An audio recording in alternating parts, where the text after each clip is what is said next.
Parce qu'on est nous aussi dans une forme de nomadisme. Hein. On quitte donc la région de Béchar pour aller cette fois-ci à Constantine et dire bonsoir à notre deuxième invité. Bonsoir. Osman Chagou, bonsoir. Le Montouris, ce sont des nouvelles. Oui. C'est votre premier ouvrage. Je le rappelle, préfacé par Mariam Merdassi, c'est aux éditions du Champ Libre. Mais vous aussi en parlez tout à l'heure d'écho justement entre cette souffrance et cette solitude. C'est tout ça également qui a construit un peu l'ossature, qui est en fin de compte l'ossature de votre ouvrage. Hein. La souffrance, le questionnement, tous vos personnages sont dans une forme d'attente de quoi aller savoir, au bord du précipice, un peu borderline. Oui, et surtout l'enfance, parce que la plupart des personnages sont des enfants. Ouais. Et même, la tourmente, voilà, c'est la tourmente. C'est la tourmente, oui. Ouais. Et puis je rejoins mon camarade pour dire que oui, on raconte toujours à travers les paroles et les mots d'un enfant. Et les enfants dans cet ouvrage-là, c'est eux qui ont la parole, c'est le regard, c'est la vision d'un enfant qui n'arrive pas tout le temps à comprendre les choses de la vie, la séparation des parents, une nature qu'on n'a pas désirée. Habitée par la violence aussi. Il y a une violence, une tension, une pression très importante dans chacun de vos personnages. Hein. Oui, mais c'est la violence qu'on rencontre dans notre société aussi. C'est-à-dire que si on écrit... Je pense qu'il ne faut pas simplement écrire et raconter la violence, mais on devrait raconter cette violence qui existe dans notre société. Notre société, qu'on le veuille ou non, elle est violente parfois. Et peut-être que le fait de parler de cette violence, de la raconter, ça permet d'exorciser un petit peu ce mal-là. Et donc, la plupart de mes... Enfin, il y a cette violence-là, il y a cette détresse, il y a que ça, peut-être vous allez me reprocher ça en me disant... Non, c'est pas du tout un reproche. Il y a beaucoup de détresse et de violence, mais voilà, je raconte le mal qui est en moi. J'ai l'impression que vous êtes monté sur le Montouris, donc justement, et vous avez été comme une forme de témoin ou de psychanalyste de chacun de vos personnages. Parce que vous les disséquez en chacun de nous du moins, à travers cet ouvrage, je ne sais combien de nouvelles, le Montouris aux éditions du Champ Libre. Chacun de nous peut s'identifier à un de vos personnages. Alors en psychanalyse, justement, on dit qu'il faut tuer le père, et qu'il est question d'image symbolique, hein, tuer le père pour exister, hein, pour s'affirmer. Mais là, dans votre première nouvelle, il fallait tuer la mère, pratiquement. Hein, parce que vous dites, hein, aujourd'hui, maman s'est mariée, sale nouvelle que je devais annoncer à mon père, le soir même où la mère de son fils unique serait en train de consommer son foutu mariage. Comment lui dire ça? Avec quels mots? Devrais-je lui laisser une lettre? Cela serait un peu tordu. Ou plutôt, le lui dire de vive voix. Restera-t-il calme comme à son habitude ou s'emporterait-il violemment pour réduire en miettes ma petite chambre qu'il affectionne pourtant tellement? Mon angoisse augmente à chaque fois que je pense à ces questions qui n'ont cessé de me tourmenter depuis le jour où maman, accompagnée de cette répugnante boule de bowling, m'avait parlé de son dégueulasse projet. Se remarier? Comment une seconde fois commettre une seconde fois l'irréparable et s'en réjouir? Stupidité absolue. Imaginez, je ne sais pas si je dissèque, mais je me mets à la place de cet adolescent. La maman vient de lui annoncer qu'elle va se remarier. Bah, il ne voudra pas faire partie du cortège, lui. Hein, donc il se marier avec un facteur. Hein. Avec un facteur, qui plus est être un facteur. Exactement, inculte, pas beau. Chauve, boule de bowling, etc. Et donc, et lui, comment devrait-il prendre la nouvelle? Il ne le prend pas gaiement. Et il le dit à sa manière. Il y a pratiquement une haine qui nourrit ce jeune adolescent vis-à-vis de sa mère, contrairement à son père. Son père qui rentrait très souvent la nuit, lorsqu'il dormait, enfin, lorsqu'il pensait que son enfant dormait, pour lui parler, tout simplement, pour lui raconter sa journée, pour inventer des... En fait, le père, on ne sait pas, est-ce qu'il existe ou non? Parce que probablement, cet enfant-là, il est là, il croyait surtout que son père venait le soir, quand il s'endormait. Mais en réalité, le père, il est décédé ou il est parti, exactement. On ne sait pas. Au fond, je ne sais pas. Mais c'est un père suggéré. Exactement. Ouais. Et donc, lui, il pensait que le père venait le soir lui rendre visite. Alors là, il commençait à lui raconter ses journées. Mais le père, il avait besoin de l'image du père. Il avait besoin de cette image du père. Et c'était toutes les images qui pouvaient exister, sauf celle du facteur, ou désolé pour les facteurs qui nous écoutent, donc, mais pour lui, il n'arrivait pas à accepter le fait que sa maman puisse épouser une autre personne. Et ramener un autre homme qui remplacerait ce père idéalisé dans l'esprit de votre personnage. C'est l'idéalisation du père, effectivement. Tout à fait. Et il se rend compte que finalement, tout va tomber à l'eau. Mais ce qui est signalé dans cette nouvelle, c'est qu'elle est dans le genre fantastique. Ouais. Parce qu'à un certain moment, il y a un événement qu'on ne réussit pas à expliquer. Les noces de maman. Qui s'appelle les noces de maman, effectivement. Et pour l'anecdote, ça a été écrit dans le cadre d'un concours de nouvelles et qui traitait de la nouvelle fantastique. Et le thème, c'était les noces. Et pour moi, comment j'allais aborder ce thème-là, j'ai pensé à ça, les noces de la mère. Mes parents ne s'aiment pas, ils ne se parlent pas, ils ne se regardent jamais. À la maison, nulle indication sur le fait qu'ils aient naguère vécu ensemble. Pas même une photo. Maman ayant pris les précautions nécessaires pour faire disparaître mon père de sa vie et de la mienne. Il s'évite continuellement depuis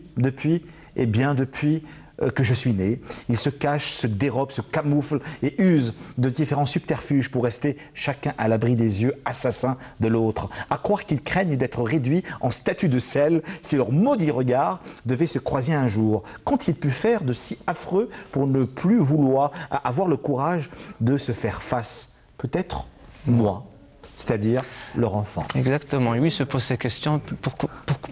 Pourquoi ils ne vivent pas ensemble? Pourquoi ils ne sont pas là? Et il se pose la question, suis-je la raison? Est-ce que c'est moi? Est-ce que c'est à cause de moi que mes parents ne se croisent plus, ne se regardent plus, ne se parlent plus?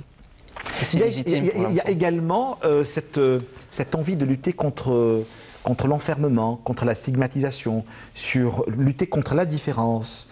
Parce que dans votre deuxième nouvelle, hein, c'est un personnage, allez pratiquement dire, hybride, qui tente de se suicider. Pour quelle raison? Parce qu'il est différent des autres. Oui. Parce qu'il est tout simplement homosexuel. Exactement. Mais c'est écrit entre deux pages d'une façon très courte et très incisive. Ma conception de l'écriture des nouvelles, c'est ça. C'est-à-dire que moi, j'aime bien tout ce qui est micro-nouvelles. Je ne sais pas si vous avez déjà eu l'occasion de lire des micro-nouvelles. C'est des nouvelles en une phrase. Tout à fait. Je prends comme exemple. Vous coupez le souffle. Oui, mais parfois c'est plein de suggestions. C'est-à-dire vous lisez et vous imaginez l'histoire tout seul. Je prends une nouvelle comme ça qui me vient à l'esprit. Je pense que c'est Hemingway qui met comme ça. Comme votre personnage qui aime Hemingway, qui adore, qui est un grand lecteur, l'adolescent. Tout à fait. Hemingway qui écrit vent, chaussures d'enfant n'ayant jamais servi. Point à la ligne. Donc on imagine toute l'histoire. Ouais. Mais c'est saisissant et c'est poignant. Et j'imagine l'écriture d'une nouvelle, c'est quelque chose de très court et de très intense. Je ne laisse pas vraiment le temps. Comment je conçois l'écriture comme une émotion qu'on devrait partager avec ce personnage. Alors cette émotion peut être du dégoût, on peut avoir... Mais on adopterait quelques-uns de vos personnages, dont Béchir l'hybride dans la deuxième nouvelle, je le rappelle encore une fois, Le Montouri, c'est aux éditions au Champ Libre. Et vous dites justement, je vous cite, « Pourquoi sa lamentable vie n'est en somme qu'un constat d'échecs répétés ?» C'est la question qui lui tourmentait l'esprit et restait en suspens à près de 200 mètres du sol. Il venait tout juste de rater l'immanquable, de passer à côté de la solution ultime, de louper son misérable suicide. Parce que, justement, parce qu'il était, ce jeune adolescent était différent, parce qu'on le rejetait, parce qu'on le jugeait, qu'il avait décidé d'en finir. Et même ça, il ne pouvait pas. À un moment donné, vous dites... C'est le drame, oui. Parce qu'il subissait le regard des autres et il a voulu à un certain moment, en finir. Finalement, être pour une fois un homme. Ouais. Et donc il a décidé de se suicider. Et même là, il ne réussit pas son suicide. Et il devrait vivre avec ça. Vous dites, sa race hybride n'avait-elle même pas le droit à la mort? Alors, je préfère ne pas... Alors, se disait-il, je n'aurais pas dû foirer mon suicide. Même là, d'abord, il pensait avoir raté sa vie, contrairement à cette femme qui arrivait à se suicider du pont de Constantine. Oui. En fait, il entend à la radio la nouvelle du suicide d'une jeune fille. Il se dit, si elle, c'est une femme et elle a pu le faire, je vais le faire. Donc là, il le fait. Je pense que ça peut être un peu dangereux, c'est faire l'apologie du suicide. Non, peut-être pas. Je ne suis pas dans l'apologie de quoi que ce soit. J'essaie de se mettre aussi à la place du lecteur qui Oui, mais il faut respecter les lecteurs. Ce monde est d'une violence terrible. Hein. Je pense qu'il faut respecter les lecteurs. On a dépassé l'écriture ou la période du 18e ou 19e siècle où on considérait qu'il y avait de mauvais lecteurs et de bons lecteurs. On a aujourd'hui en Algérie des gens qui lisent et qui savent faire la distinction, qui savent faire ce qu'on appelle la distanciation entre la littérature et la réalité. Et ça, c'est obligatoire. Il faudrait que les gens apprennent qu'il y a une différence entre la réalité et la littérature. Déjà, quand on écrit littérature, on est dans un autre monde. Et donc faire l'apologie de quoi que ce soit.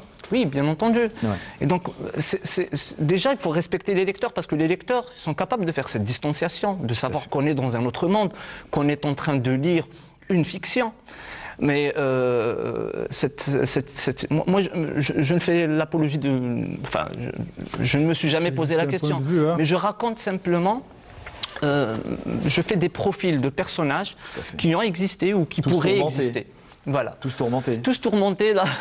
Oui. Ça se discute, hein. Bien sûr, mais peut-être que moi, il y a des écrivains qui peuvent raconter de bonnes choses, des choses gaies, sans faire d'allusion au personnage. Au deuxième personnage. Mais pour moi, pour produire, pour écrire, j'ai besoin de parler du mal qui nous habite, du mal qui est autour de nous. Je ne sais pas, je réussirai peut-être jamais à raconter quelque chose à l'eau de rose.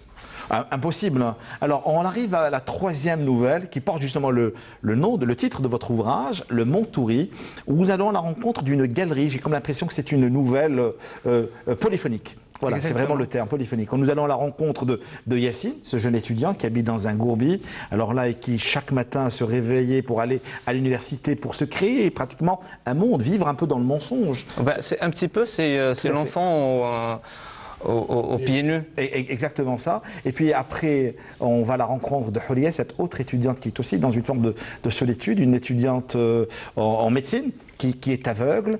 Et par manque d'amour, dans cette envie d'aller vers un monde plus paisible, et le bonheur aurait été possible pour vos personnages, en fin de compte, peut-être aller savoir, parce qu'il faut lire l'ouvrage de notre invité Osman Chagou, le personnage peut-être aller, encore une fois, ou l'acteur principal de votre nouvelle, va mettre fin à sa vie en essayant de retrouver son amour ultime, qui porte comme prénom Zohor. Oui, qui est décédé aussi dans un accident, mais... lui, il est dans une recherche. Vos personnages, ce sont les accidentés de la vie. Oui, voilà. La vie est faite d'accidents. Tout à fait, exactement. Et donc, Yassine, qui va à l'université, pour lui, il croit qu'il est normal. Donc, à l'université, on ne voit pas que c'est l'adolescent, enfin, l'étudiant qui habite un bidonville. Mais quand il rentre de l'université, il revient à sa dure réalité, le bidonville, et il se cache. D'autant plus que ce bidonville... Il se crée presque un monde. Oui, d'autant plus que ce bidonville fait face à des bâtiments. Tout à fait. Et il y a des gens qui habitent des bâtiments, des immeubles, et qui sont avec lui à l'université, qui le croisent à l'université, mais qui ne savent pas qu'il habite ce bidonville. Donc à l'université, c'est un étudiant, c'est une personne normale. Mais quand il rentre, il essaie de se cacher pour ne pas que les gens s'aperçoivent que il habite ce bidonville. Il se dit que peut-être qu'il serait regardé autrement. Et on lutte encore une fois contre la stigmatisation. Et le regard des autres. Le regard, comment les autres nous regardent et comment nous regardons les autres. Effectivement. Alors, d'autres personnages, le refus le refus de s'accepter soi-même dans votre nouvelle, très courte aussi, Rien à vendre. Oui. C'est tellement court, oui. Moins de 2 pages, hein, oui. Je pense. Hein. Cet enfant qui est dans une classe, qui entend passer un marchand ambulant, qui avait des choses à vendre ou savoir, etc. À Constantine, on les appelle rien à vendre, rien à vendre. Oui.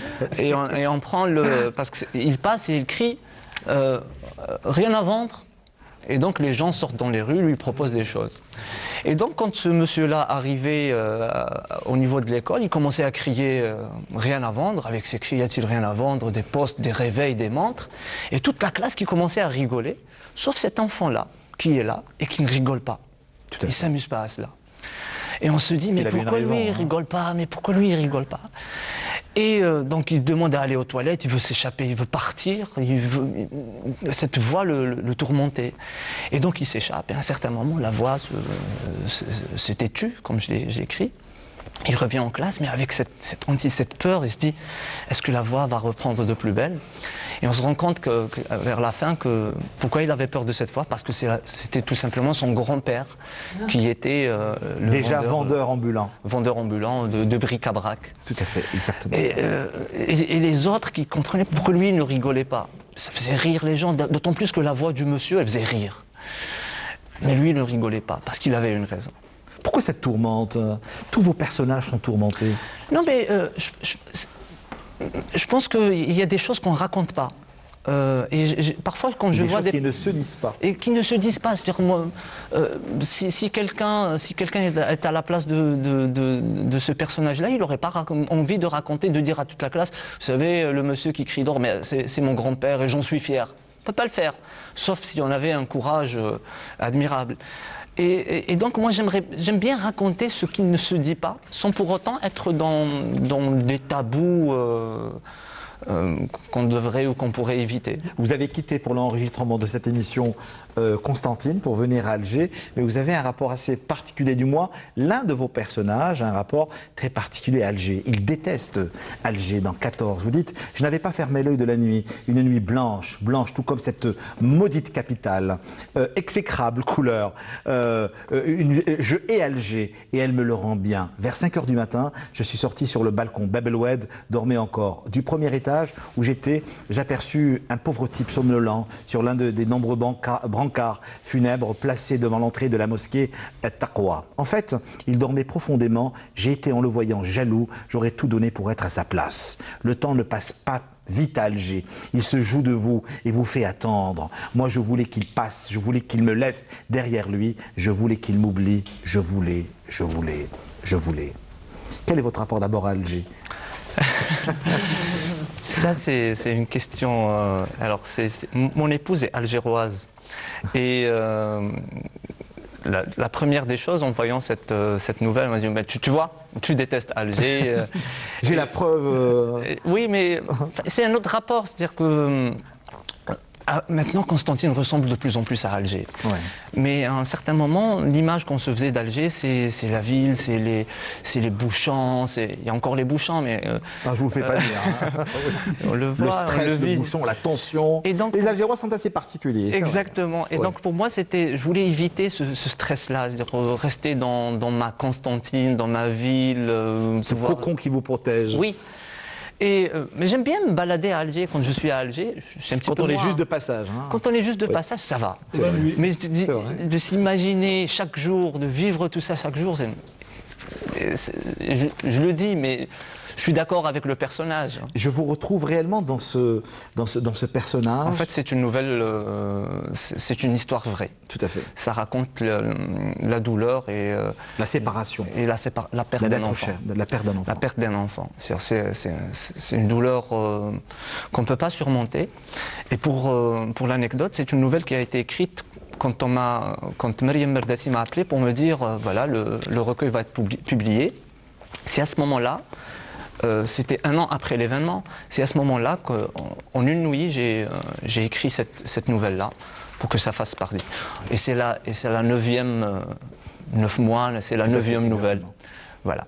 Écrit tout en symbole et en symbolique. Exactement. Alors si nous entendions très rapidement la voix de Mariam Merdassi qui disait « Le Mantouri, un titre énigmatique pour un recueil de nouvelles, tout aussi intrigante. Osman Chagou nous fait balader à travers ce mont où on rencontre des personnages attachants, fuyants, gais, désemparés, désespérés, optimistes et insoucieux. Et je rejoins son point de vue. C'est un ouvrage que je vous conseille. Il a pour titre « Le Mantouri, ces nouvelles », je le rappelle, paru aux éditions du Champ Libre. C'est peut-être également une occasion, voire même une opportunité de faire votre choix pour les lectures de vacances, voilà des ouvrages peut-être que vous emmènerez dans vos bagages. Pour les vacances.